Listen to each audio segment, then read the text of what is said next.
네, 오늘 장 선전략 시간입니다. 외국인이 없는 우리 시장, 과연 상상할 수 있을까요? 하지만 외국인의 자금 이탈 우려는 점점 더 확대되고 있습니다. 그렇다면 미리 시장을 전망하면서 전략을 세워봐야겠죠. 어떤 업종과 종목들 중심으로 다시 추려봐야 될지 확인해 보도록 하겠습니다. 대외적인 변수들과 함께 대응 방안 모색해 보도록 하겠습니다. 머니스터디의 오현진 팀장, 김종효 위원과 함께합니다. 안녕하십니까? 네, 안녕하세요. 네. 지난주 정말 우리 시장에서 외국인의 수급 공백을 여실히 느낀 한 주였습니다. 코스피, 코스닥 마찬가지였는데요. 그로 인해서 수급 공백으로 계속 조정이 이어졌고 그리고 상승할 만한 모멘텀이 부족한 상황에서는 수급에 더 매달릴 수밖에 없는 상황인데요. 네네. 어떻게 보십니까? 네, 지난주 시장 같은 경우 확실히 좀 대외 리스크에 대해서 경계감이 좀 반영된 한 주가 아니었나 이렇게 판단을 하고 있습니다. 그리스 이슈 계속해서 나오고 있죠. 부채 상황 관련해서의 불확실성이 지속되고 있다라고 보시면 되겠고, 그에 따라서 글로벌 국채 금리가 요동을 치는 것이 시장 참여자들의 투자 심리를 악화시키고 있다 이렇게 판단을 하고 있고요. 독일 정부가 그리스 파산에 대비하겠다 이런 이슈까지도 좀 나왔습니다. 그러면서 그리스의 디폴트 우려가 다시 한번 커지는 모습들, 무엇보다 이번 주 FOMC 회의를 앞두고 경계감 등이 반영이 되면서 외국인의 수급이 좋지 못했다라고 판단을 하고 있고요. 또 국내 기준금리 인하로 인해서 외국인 투자자 입장에서는 환차손에 대한 부분도 생각하지 않을 수 없었다라고 보고 있습니다. 지난주에 국내에서 기준금리를 인하를 하게 됐죠. 그래서 가계부채보다는 아무래도 수출 기업을 좀 지원하겠다는 의도가 컸다라고 생각을 하고 있는데, 이런 부분들은 외국인 투자자 입장에서는 환손실을 생각하지 않을 수 없게 하는 부분이다라고 보고 있습니다. 5월부터 달러가 원화 대비해서 약 4% 정도 강세를 보여줬거든요, 이미. 그런데 이번 기준금리 인하로 인해서 추가적으로 달러가 강세가 되게 된다면 미국계 투자 자금의 이탈이 조금 더 나타날 수 있다라고 보고 있고요. 미국 증시 역시도 고점에 대한 논란이 지속되고 있는 상황입니다. 옐런 의장이 미국 증시 고평가 발언을 한 이후에 실제로 미국 증시가 지금 고점이냐 아니냐에 대한 논란이 진행되고 있는 상황이고요. UBS는 S&P 500과 국채 수익률 간의 격차가 상당히 많이 벌어졌기 때문에 미국 증시의 조정은 불가피하다는 입장을 밝히고 있습니다. 그래서 미국 증시가 만약에 큰 폭의 조정이 나타나게 된다면 국내 시장에서도 아무래도 외국계 자금이 추가적으로 빠져나갈 가능성이 있겠죠. 그래서 현재 시점에서는 외국인 투자 자금의 자금이 기관 투자 자금도 마찬가지고 크게 좋아질 여건은 아니라고 생각을 합니다. 그래서 이번 주에도 역시 지난주와 마찬가지로 외국인의 수급이 추가적으로 빠져나갈 수가 있다라고 판단을 하고 있고, 국내 양시장의 추가 조정 가능성에도 좀 대비를 해야 되지 않을까 판단하고 있습니다. 네, 글쎄 디폴트 문제, FOMC 회의를 앞두고 관망세가 짙어지는 것도 부담이 되고 있고 또 금리 인하를 통해서 우리 시장에서 환차손에 대한 손실 부분이 상당히 외국인들 중심으로 큰 것도 우려감을 나타내고 있습니다. 전반적으로 외국인들 돌아올 분위기가 형성되지 않고 있는데요. 어떻게 보시나요, 위원님은? 일단 단기 신호로 우리가 봐야 될 건 외국인 선물이라고 봐야 되겠죠. 최근에 현선물 동반 매도가 나오고 있는데 단기적인 시그널의 변화는 외국인 선물에서 먼저 줄 가능성이 있기 때문에 FOMC 결과가 나오는 주 후반 정도에 외국인 선물이 그 전에 어떤 식으로 변화를 보이는지 차익을 실현하고 이제 매수로 돌아서는 모습을 보인다면 그나마 조금은 시장의 흐름을 둔화시킬 수 있겠지만, 만약에 여전히 공격적인 포지션으로 간다면 FOMC 이후에 오히려 외국인 현물 매도가 또 추가적으로 나올 가능성을 고려해봐야 될 것 같고요. FOMC 이후에 국내 환율이 어떻게 될 거냐, 또 미 국채는 어떤 식으로 흘러갈 거냐가 결국 핵심이 될 것 같습니다. 이 두 가지를 체크 포인트로 말씀드리고요.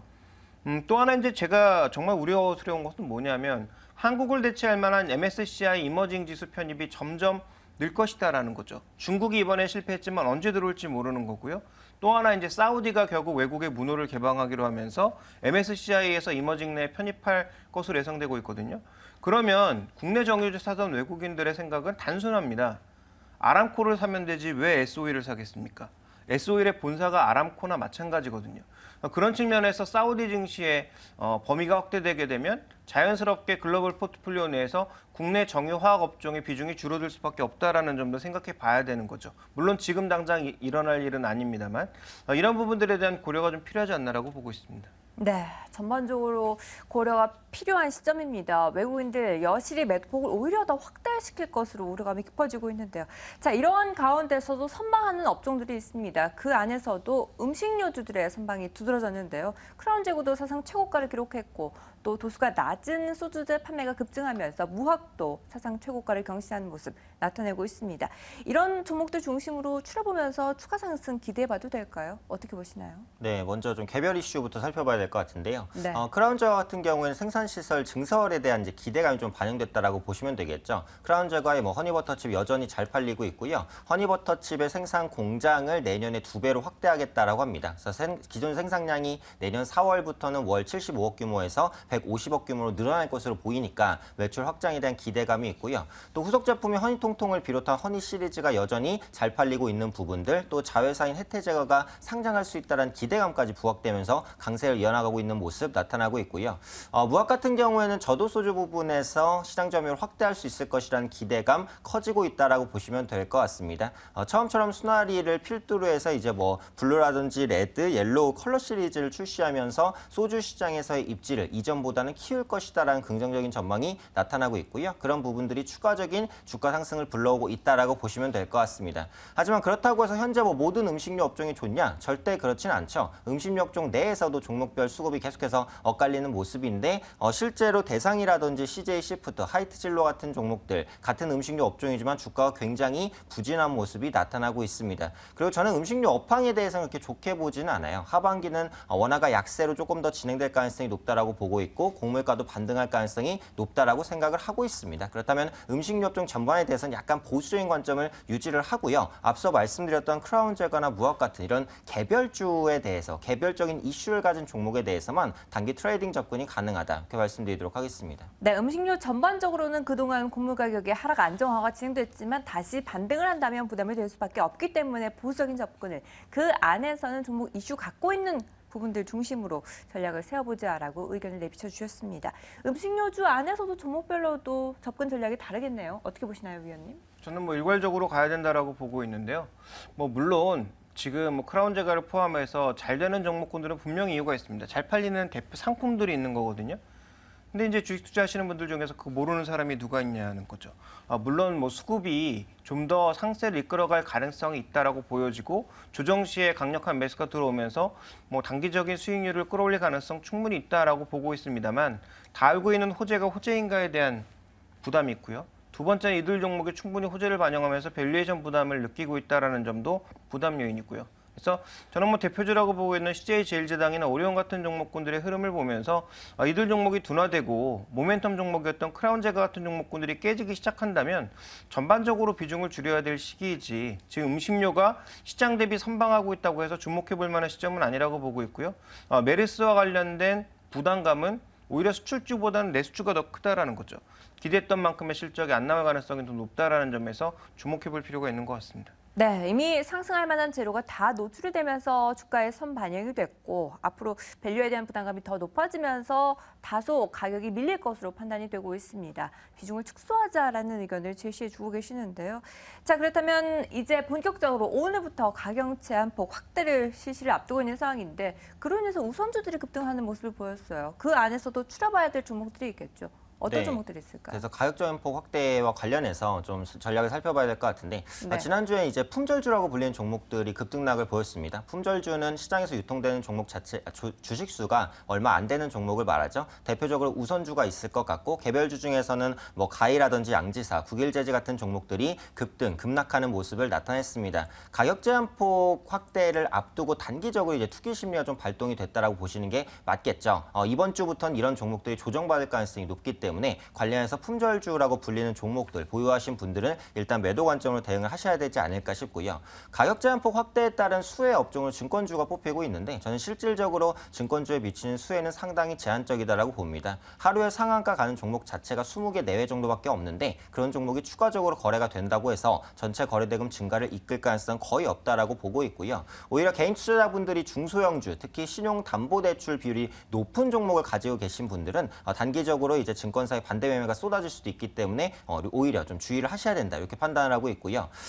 가격 제한폭 확대 이후에는 오히려 저는 시장의 변동성이 안정이 될 것이다라고 보고 있습니다. 이전에는 상한가에 근접한 가격 12%, 13% 상승하게 되면 상한가 따라잡기 매매라든지 상한가, 하한가 종목들을 수급이 급격하게 쏠리는 현상들이 나타났는데 앞으로는 상한가가 나오기 자체가 이제 어려운 시장 환경이기 때문에 상한가 따라잡기나 이런 매매도 줄어들 것이고 그만큼 종목의 수급 쏠림 현상도 오히려 완화가 될 것 같아요. 그래서 그래서 결론적으로 말씀드리면 가격 증폭 확대에 따라서 크게 수혜를 받는 업종이나 종목은 딱히 없습니다만 시장을 안정시키는 데는 오히려 도움이 될 것이다. 이렇게 판단하고 있습니다. 네, 이번 주 전체적으로도 한번 바라봐야 될 시점입니다.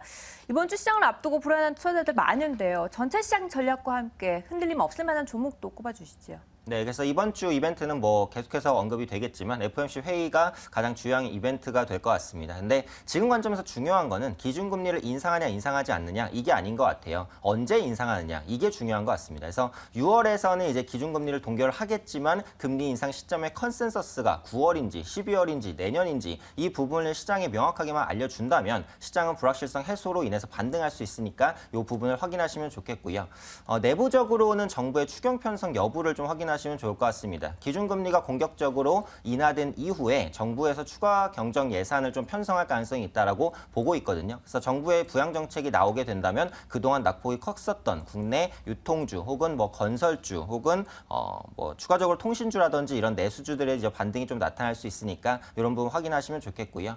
이번 주 관심 종목으로는 스카이라이프 말씀드리도록 하겠습니다. 해외 사업을 통한 외형 성장이 기대가 되는데 삼성향 매출이 줄어들고 있지만 연간 이제 고정적인 물량 2조 수준 보장이 되거든요. 이런 부분들이 실적의 안정성을 확보해 줄 것이다라고 보고 있고 안영케어의 실적이 본격적으로 반영될 것으로 보이는 부분, 앞으로 해외 사업의 M&A가 활성화될 것으로 보이는 부분, 그래서 현재 시점에서는 시장 대비 강세를 보일 수 있는 종목, 투자 매력이 많은 종목이다. 이렇게 말씀드리도록 하겠습니다. 네, 내수주에 좀 더 포커스를 맞추면서 스카이라이프라는 종목까지 유망주로 꼽아주셨습니다. 지금까지 머니스터디의 오현진 팀장 그리고 김종효 위원과 함께했습니다. 말씀 감사합니다. 네, 감사합니다.